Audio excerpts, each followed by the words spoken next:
guys. Next, इस video lecture में we are going to discuss about the vector that is plasmid vector. Okay, तो हम start करते हैं अपनी सीरीज को वहीं से आगे. Plasmid vector, plasmid vector. हम ऑलरेडी डिस्कस कर चुके हैं एक तरह का वेक्टर. प्लाज्मिड वेक्टर में हमने डिस्कस किया था सबसे पहले PBr 322. आज मैं आपको कुछ बेसिक प्रॉपर्टी प्लाज्मिड वेक्टर की और एक दूसरा वेक्टर है हमारे पास that is PUC 1819.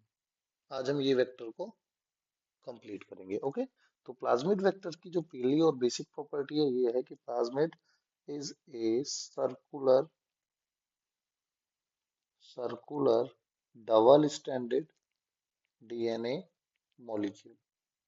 अगर somebody ask you that what is plasmid, then you can say that plasmid is a circular double stranded DNA molecule which have an ORIC origin of replication. और ये origin of replication involve होगी इसके replication में. और ये replication कैसा होता है भाई? ये replication इसका होगा independent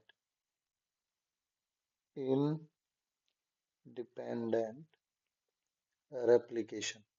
इसी independent replication of genome to the genome.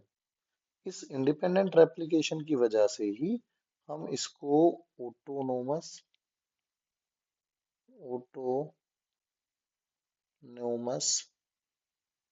replicating body भी कंसीडर करते हैं कि plasmid is an autonomous replicating body जो खुद से जो सेल्फ रेप्लिकेट कर सके. Got it?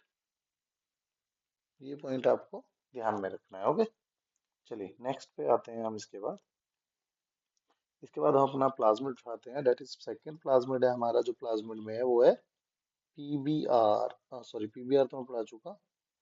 PUC 18 and 19.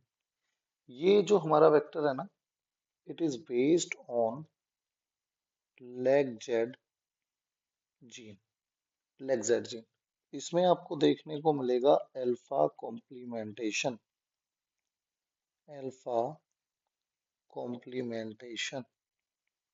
ठीक है, ये भी मैं अपने नेक्स्ट पीरियड लेक्चर में पढ़ाऊंगा कि अल्फा कॉम्प्लीमेंटेशन क्या होता है, क्योंकि ये लेगजेड जीन इन्वॉल्व होगा सिलेक्शन में. Hence it is a selectable marker gene which involve in the selection pathway. Okay, किसके सिलेक्शन में इन्वॉल्व होगा ये?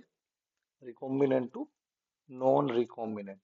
ओके, तो सबसे पहले हम देखते हैं टर्म का पोस्टमार्टम करके. ये जो PUC 1819 है, इसमें P स्टैंड फॉर प्लाज्मिड. ये मैं आपको पहले भी बता चुका था. U and C.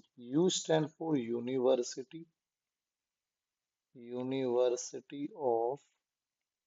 C stand for California. And ये 18 और 19 क्या रिप्रेजेंट करता है? इसका ऑर्डर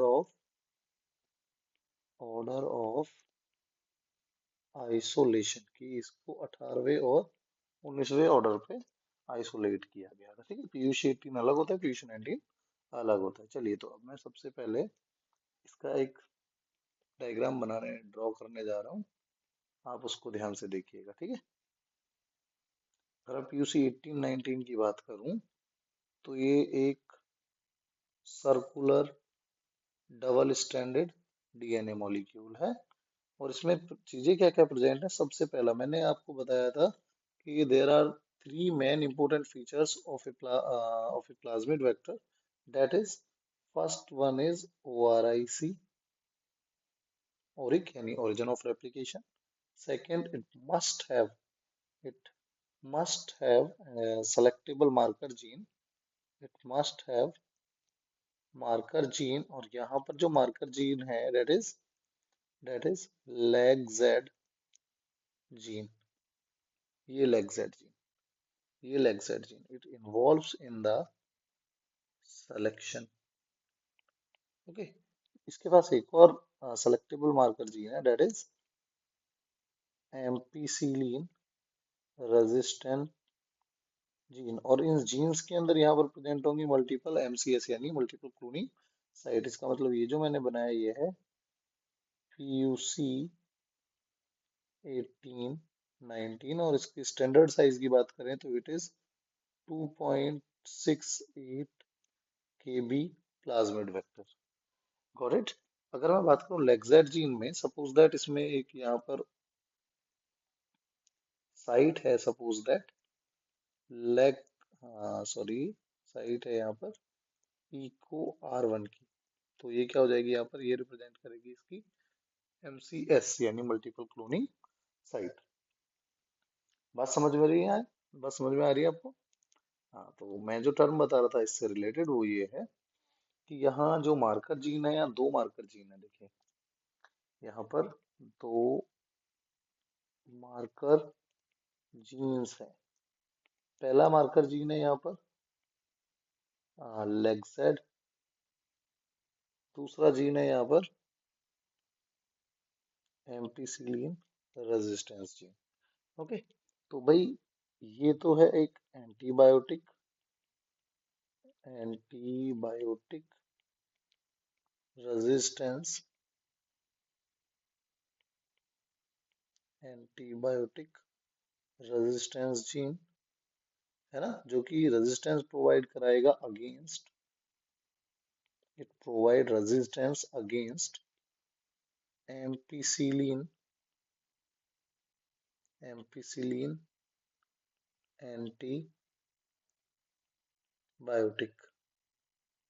समझ में आया? लेकिन दूसरा जो जीन है लेग जीन, ठीक है, it involves in the, it involves in the alpha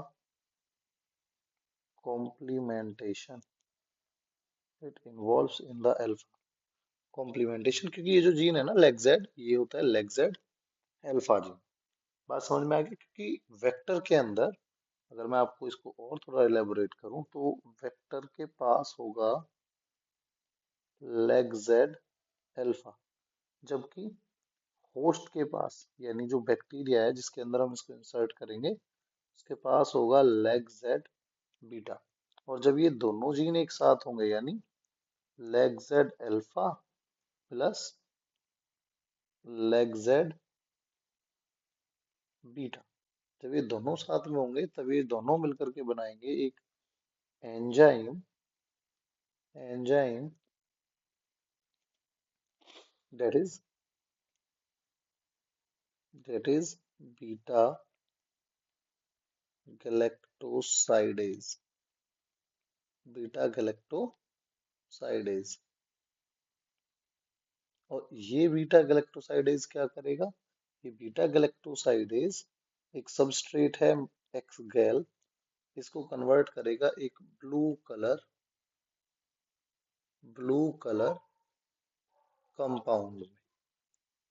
ये आपको कॉम्प्लेक्स याद रखना है, क्योंकि आप अच्छे से जानते हैं कि भाई जो बीटा गैलेक्टोसाइडेज है ये जनरली इन्वॉल्व होता है लैक्टोज, लैक्टोज को ब्रेक डाउन करने में, क्योंकि ये क्या करता है generally, it breaks lactose, lactose into glucose and galactose. आपने लैकोपेरोन में अच्छे से पढ़ा होगा। यहाँ पर जो ये एक्सगाल सबस्ट्रेट है ना, ये भी एक तरह का कार्बोहाइड्रेट है जिसको ये एंजाइम कन्वर्ट कर देगा किसमें, एक ब्लू कलर कंपाउंड में। बात इतनी मेरी समझ में आई सभी को? चलिए मैं थोड़ा इसके बारे में और आपको समझा देता हूँ, इसके बारे में और जो जरूरी पॉइंट है। हाँ, इस लेगजेड अल्फा, मैंने इसको आपको एक टर्मिनोलॉजी यूज की थी कि ये एक तरह का कॉम्प्लीमेंटेशन है। इसका मतलब अगर अगर अगर इसका इंसर्जनल इनएक्टिवेशन किया जाए, अगर सपोज दैट इसमें ये यहाँ पर मेरे पास एक जीन ऑफ इंटरेस्ट प्रेजेंट है, अगर इस जीन ऑफ इंटरेस्ट को मैं प्लेस कर दूं यहाँ पर इको R1 की हेल्प से, तो यहाँ इको आर वन में कट लगा दिया जाए इको आर वन की हेल्प से, और मैं अपने जीन ऑफ इंटरेस्ट को यहाँ पर प्लेस कर दूं सपोज दैट इस तरह से, तो होगा क्या, ये जो लेगजेड जीन था, ये जो लेगजेड जीन था, लेगजेड अल्फा, इसका क्या हो जाएगा भाई, इसका हो जाएगा इंसर्जनल इनएक्टिवेशन। अगर इसका इंसर्जनल इनएक्टिवेशन हो गया तो अब अल्फा कॉम्प्लीमेंटेशन